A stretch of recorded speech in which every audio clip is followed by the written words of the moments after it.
Commonwealth Bank posted a quarterly profit of $2.7 billion this week and still lost 10% of its market value in a single session, its worst one-day fall on record. That contradiction is the starting point for understanding what actually happened. The nominal trigger was a bad debt provision. CBA set aside $316 million for potential loan losses in the March quarter, including a precautionary $200 million buffer, and its operating income came in flat. On paper, a bank making $2.7 billion a quarter missing by a small margin should not produce a double-digit price collapse. What made the miss consequential was the timing. Budget night arrived the same evening as CBA's quarterly update. The Albanese government's decision to abolish negative gearing and replace the 50% capital gains tax discount with inflation indexing from 2027 landed directly on the bank's core revenue driver, residential lending. CBA's flat operating income suddenly read not as a quarter's blip, but as a structural preview. Institutional holders who had owned CBA at a price-to-earnings ratio of 25, compared to NAB at 18 and Meta at 22, began selling into the earnings announcement as the fiscal policy shift repriced the forward lending environment in real time. The damage spread mechanically across the sector. Westpac fell 3%, ANZ dropped 2%, and NAB shed another 1.5%, pushing NAB's total decline from its February peak to 26%. That spread matters because the four majors share the same loan book exposure. Any repricing of housing credit risk by one triggers reassessment of the others. UBS had renewed its buy rating on NAB at a $48.50 target this week, but the market's immediate response treated the sector as a single block rather than distinguishing individual balance sheets. What the sell-off does not yet resolve is whether the bad debt provisioning reflects a deteriorating lending book or conservative management. CBA's $200 million precautionary buffer could prove excess capital held against a risk that never materializes, or it could be the first sign of arrears building into the surface of a housing market about to face its first property investor exit cycle since negative gearing rules were tightened. The specific threshold worth watching is the arrears rate in CBA's Q3 update. If 90-day mortgage arrears remain below 0.8%, the provision looks defensive. Above that, the budget's housing policy is already feeding through into credit quality.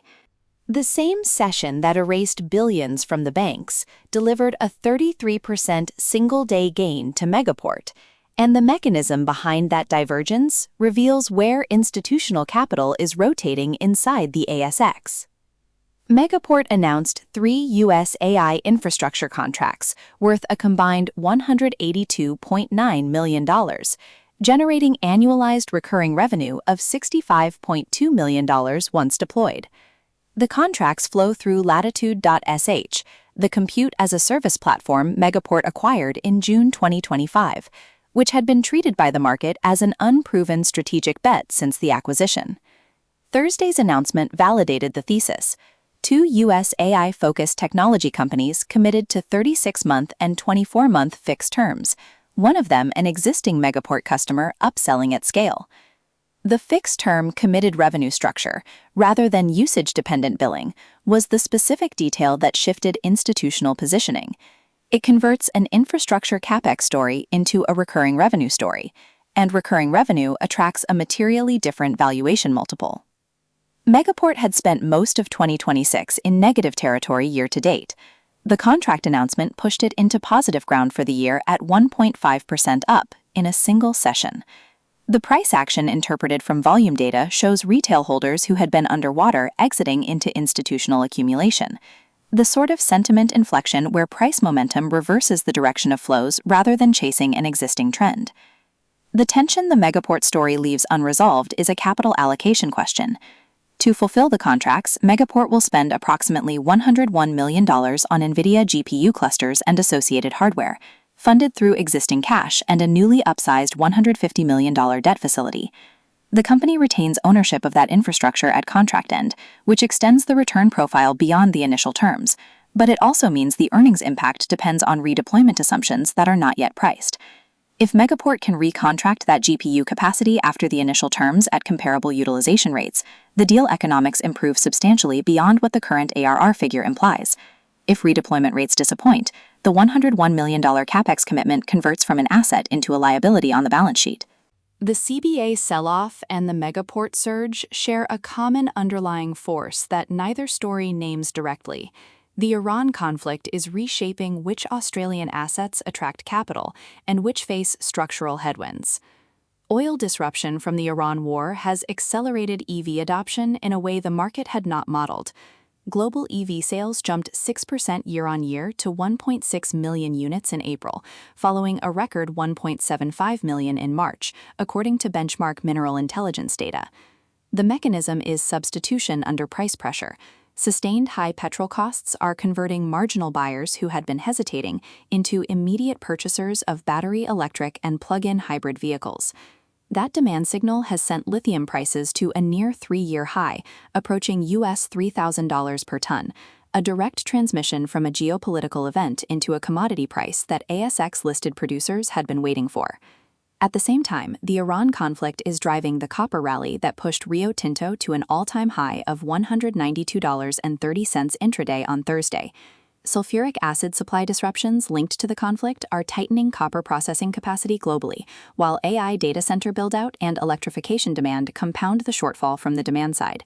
Copper futures reached US $6.60 per pound, a fresh all-time high. Rio Tinto's 9% year-on-year increase in copper equivalent production in the first quarter of FY26, combined with a 13% jump in Pilbara iron ore shipments, means the miner is positioned to capture both commodity tailwinds simultaneously. The stock's 32% rally from its March low and 29% year-to-date gain now sit ahead of most analyst target prices, with the average at $166.35 against a current price near $191.